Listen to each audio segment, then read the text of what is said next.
Why are our pitches in the state that they are? Football pitch na your boss no. Why are they in the state that we are?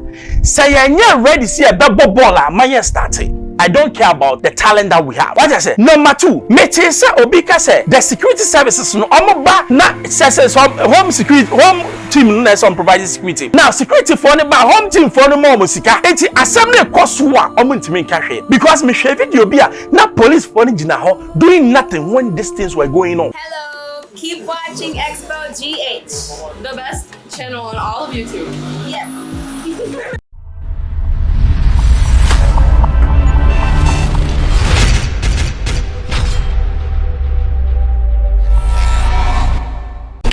Hello, Malka Baba Xposed GH. Pacho edi na ne bempros baby a obia.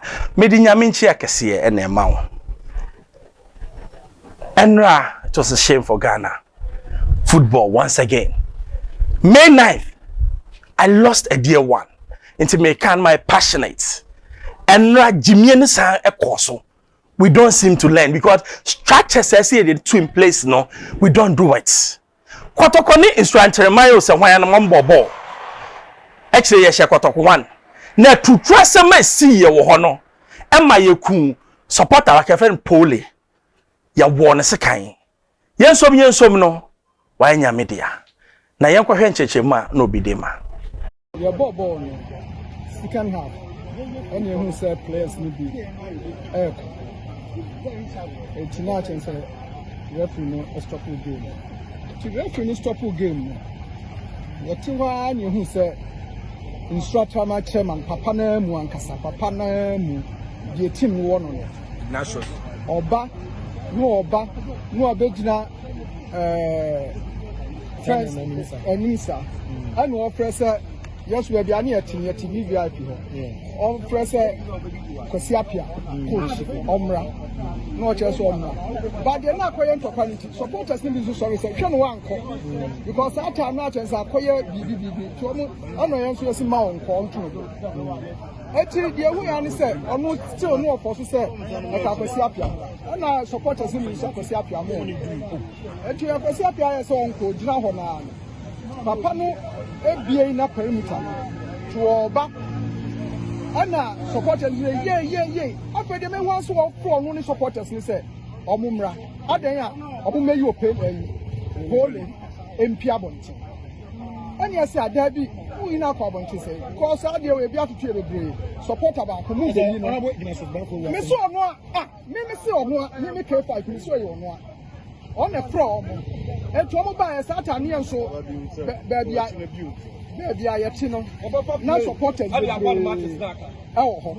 so eti yampre any me kan ko na atom e ya asem kase ya pa ye no omo pipe gigi sa eti o man tumi afana to omo mu bi e na ka kire ye se sadia goal impact Tiampa ma Pooley eso ni nan ebu nkoto epa na no ka tire boys ni so ntomu sane for no se na asem na do bi wo pa tumi e mobo e to mu starting say yes abobo and na ya ka tire Pooley so the ade na sia ye ya hwe ni epon a be ya asem etu nsiko no nko etu oni ye boys ni be for and no si Come see come quiet, ni be 20 minutes kwa. And on the catcher say, o makofa obi abama.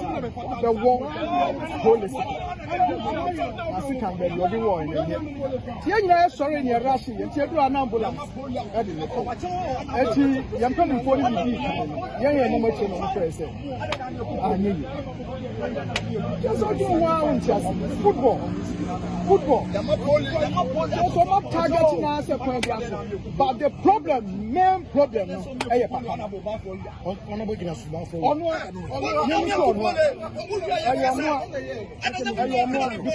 on a fair boys now, so then come out with this and come on fair boys now. Come baby. You look at your common actually.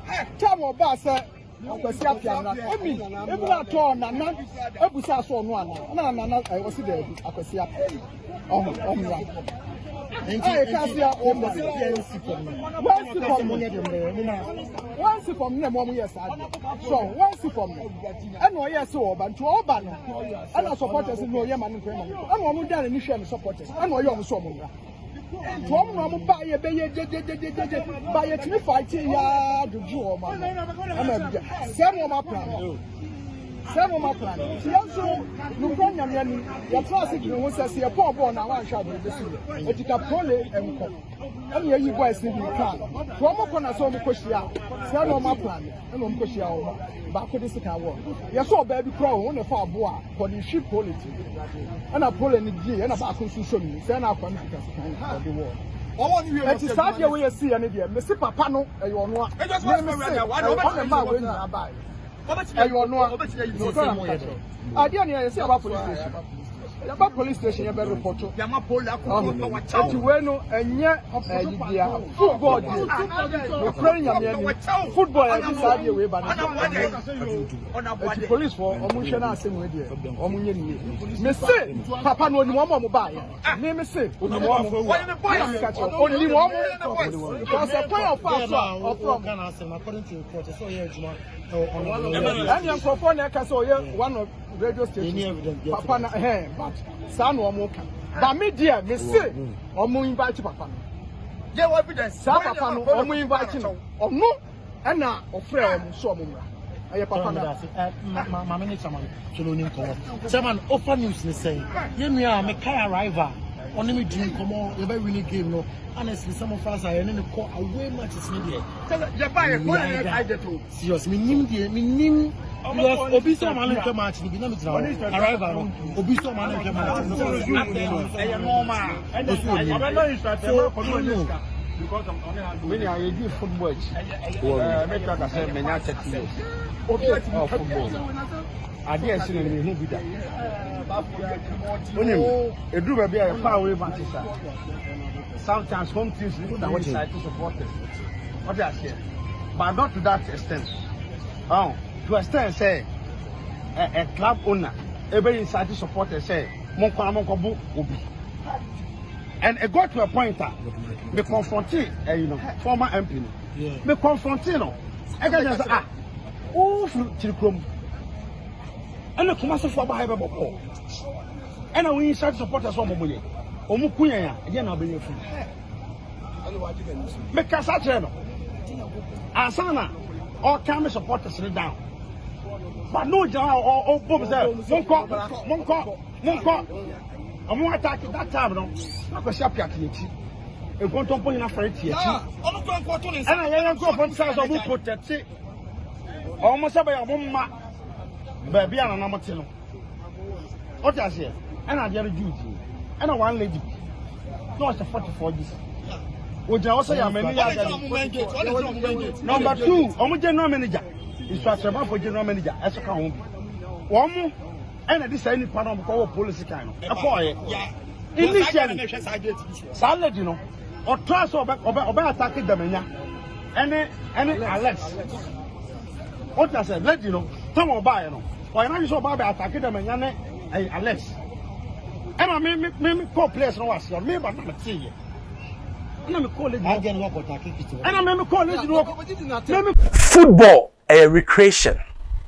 Football the nipa ekabom. Football pen ye do wa ye misa MPP NDC. Especially Black Star Bobola. Ye misa MPP NDC. Ba woni mi bi say nyama miensa. Why are our pitches in the state that they are? Football pitch na ye boss no. Why are they in the state that we are? Say ye ready see a double baller man starting. I don't care about the talent that we have. What I say? Number 2, Mete say Obika say the security services no omoba na says home security home team na some providing security. Now security for ne ba home team for no more musika. Enti assembly koso a omo ntimi nka hwe because me hwe video bi a na police for ne gina ho doing nothing when these things were going on. Young commissioner police for are becoming I don't know defenseless. They can't even defend themselves, let alone defend us. Some must any 20 40 Ghana is doomed. Because I don't know, be able to say, what the power belongs to us. Let's rise up and fight. Because minim nietia police near ye do wakosi wa say hwe na to atutu say me course wa wetimi stop no say me stop it me gina so. Now the last way am person me can say ball kwhwa ya power there are always three results: win, lose or draw. Ne baba bia no uye nyansani you have to accept it. Ejimi for penesa because we share May 9 senior nkofo wu ye na government the issue white paper yamfa white paper na nyehwe eno ne ye ne GFA almost becoming the instrument of corruption. They can't even maintain pitches, they can't even maintain players, and into your players and then they are going away. That's shameful. Both in Swatman and the Kotokona, you are all guilty because Sabe. Yes, a bass no do hono. Bass and baby I know as a rano. Now almost money raho. As a top team like Kotoko, with your management, what should you have done? Immediately I said I'm turn the bass now way. Now because baby I'm gonna rahono for the safety of your players, you can't go there. This is common sense. But Kotoko management say minim Jimmy in a woman nyansa. So they entered. A place no money who say kukubu said you know, and then they entered. And so at a man, so only baby, Bisa say, why didn't the security service even pick an intelligence? Say almost say Kotoko for Bawa, they'll do this. Is our security that weak? Is it that weak? Say we don't even know what we are doing. This is a shameful actor. We should all bow our heads in shame. Pooley yes or warrior cranche. Mema ebusuya yako.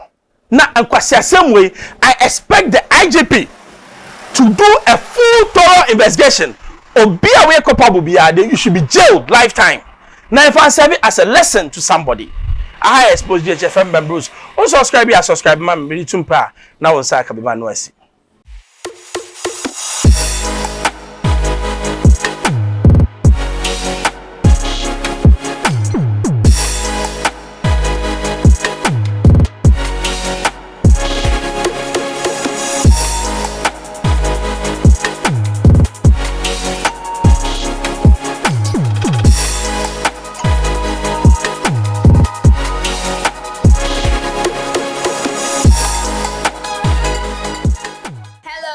Keep watching Xposed GH, the best channel on all of YouTube. Yes.